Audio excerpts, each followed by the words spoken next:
Let's take a look at the transaction tab on the Flutterwave merchant dashboard. So if we go under your business, we've got the transaction tab. The transaction tab basically gives you all your transactions that you've had over a certain period. So again, you can filter by the period that you want. You can also filter by the status of the transaction, whether they were cancelled, if they were voided, abandoned.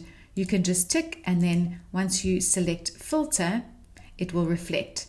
So let's look at the last year, or let's actually put in a custom date. Let's go from the 1st of October until the 19th. I'm only going to look at successful ones. I can look at the transaction type, whether my customer paid with, for example, barter, or if it was a bill payment. I can filter for almost anything here. You can see how many fields there are. The currency. Now, if you set up your payments to receive different currencies, obviously you can filter by currency. At the moment, I've only set it up for USD and for ZAR, for the Rand.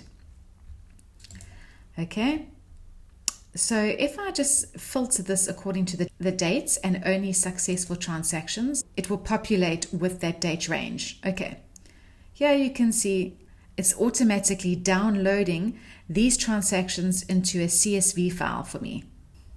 Okay, if I have administered any refunds, it will also reflect here. Now I can log a refund myself if I want to. It can be a single refund or a bulk refund. Going back to the transactions, what's nice about the transactions is that you can actually know a lot about your customers. So for example, if I click on payments and this particular payment, I know it took 1 minute and 27 seconds for this customer, who's actually me paying myself, to make this payment. And I can see along the way how long it took for each of the elements in the payment processed. So I am given a lot of information about this particular payment.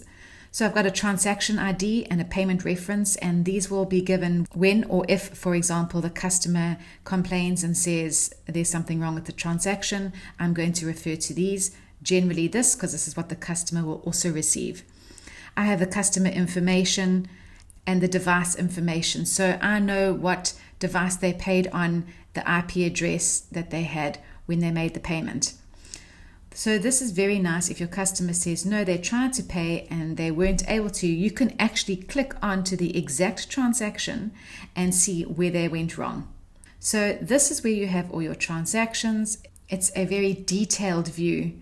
And you can, like I say, go onto each transaction just by clicking on the transaction.